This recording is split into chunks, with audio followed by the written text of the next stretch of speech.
या देवी सर्वभूतेषु लक्ष्मीरूपेण संस्थिता नमस्तस्यै नमस्तस्यै नमस्तस्यै नमो नमः। अगहन गुरुवार व्रत की हार्दिक शुभकामनाएं। दोस्तों, आप सभी ने अपने घर में माता लक्ष्मी और भगवान विष्णु की पूजा अवश्य की होगी।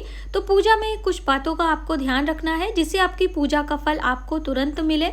जैसे कि ये भोग प्रसाद चढ़ाने का नियम जो है, भगवान विष्णु को तुलसी पत्र के साथ में ही भोग चढ़ाना चाहिए, वरना भगवान को स्वीकार नहीं होता है। तो आपको तुलसी पत्र भगवान विष्णु के पास में रखना है और बाकी भोग आप माता रानी और भगवान विष्णु को एक साथ लगा सकते हैं। अलग अलग भोग लगाने की जरूरत नहीं है। हाँ, ये ध्यान रखना है कि माता तुलसी यानी तुलसी पत्र भगवान विष्णु को ही प्रिय है, लक्ष्मी जी को नहीं चढ़ाया जाता है। फलों की हम बात करें तो जो भी ऋतु फल आपके पास है वो आप चढ़ाएं। वैसे अनार का भोग, अनार के फल बहुत ही शुभ माने जाते हैं किसी भी पूजा पाठ में, तो आप अवश्य कोशिश करें कि अनार का फल भोग आप लगाएं।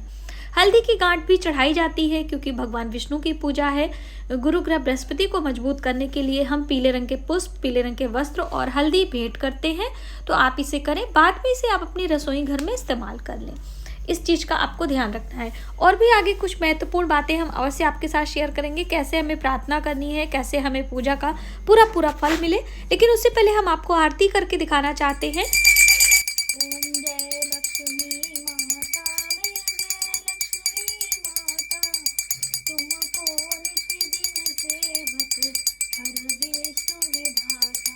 ओम जय लक्ष्मी माता। इस तरह से आरती लेने के बाद आपको शीतलीकरण करना है और फिर देवी देवताओं को आरती दिखानी है यहाँ पर।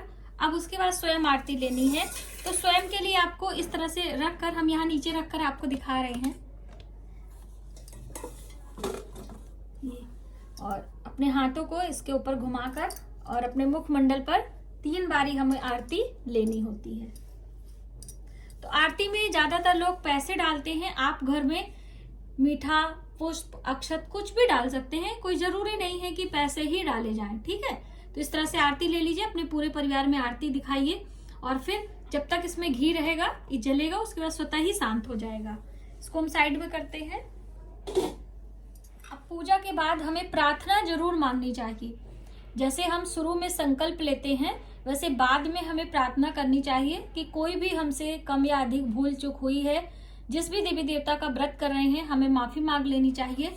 हे ईश्वर, हे माता लक्ष्मी, हे भगवान विष्णु, जो भी मैंने पूजा कम या अधिक किया, मंत्रहीन, भक्तिहीन किया है, बुद्धिभ्रंश होने के कारण, अज्ञानतावश, भूल से आप मुझे माफ करें और मेरी पूजा को स्वीकार करें और अपनी मनोकामना अवश्य बोलें। जिस भी कामना हेतु आपने भगवान विष्णु का व्रत किया है, माता लक्ष्मी का, वो कामना बोलें और आप प्रार्थना करें और उनसे प्रणाम करें।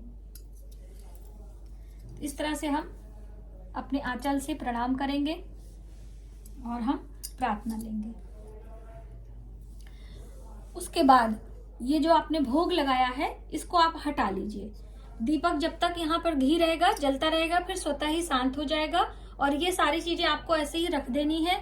फिर संध्या के समय आपको सेम इसी तरह से पूजा करनी है। कहने का अर्थ है दीप जलाना है, माता का ये जो श्रृंगार है इसे हटाना है, पुष्प वगैरह हटा सकते हैं, आप चाहे तो नया पुष्प भी चढ़ा सकते हैं। और फिर शाम को कुछ मिष्ठान भोग लगाकर आरती करके दूसरे दिन हमें चौकी हटानी है, ठीक है। शुक्रवार के दिन सुबह सवेरे स्नान ध्यान करके माता के पंचोपचार विधि से पूजा करके हम चौकी हटा देंगे। फिर अगले गुरुवार को फिर से हम इसी कलश को लगाएंगे और फिर ये माता की चौकी में, फोटो में पूजा करेंगे इसी तरीके से जैसे मैंने आपको बताया।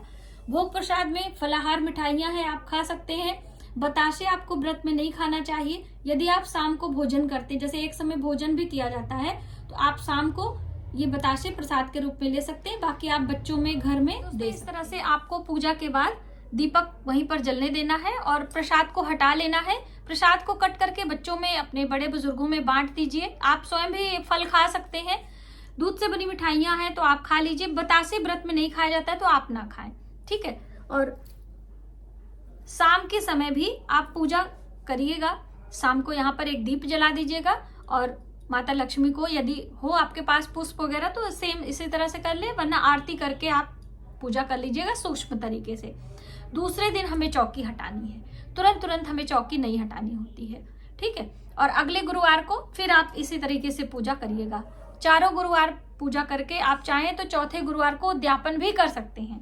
लेकिन चौथे गुरुवार को नहीं भी हो सकता तो आप 5वें गुरुवार को ये वाला उद्यापन कर सकते हैं। बिल्कुल सूक्ष्म तरीके से आप करें, आपको कोई परेशानी नहीं होगी। आने वाले दिनों में समय मिलेगा तो हम आपको उद्यापन की विधि भी बताने वाले हैं। तो आज की वीडियो में बस इतना ही। यदि हमारी जानकारी आपको थोड़ी सी भी हेल्पफुल लगे तो प्लीज वीडियो को ज्यादा से ज्यादा लोगों में शेयर करें। आने वाली वीडियो के लिए सब्सक्राइब करें। मिलते हैं एक नई जानकारी के साथ नए वीडियो में। तब तक आप अपना ख्याल रखें। जय माता दी।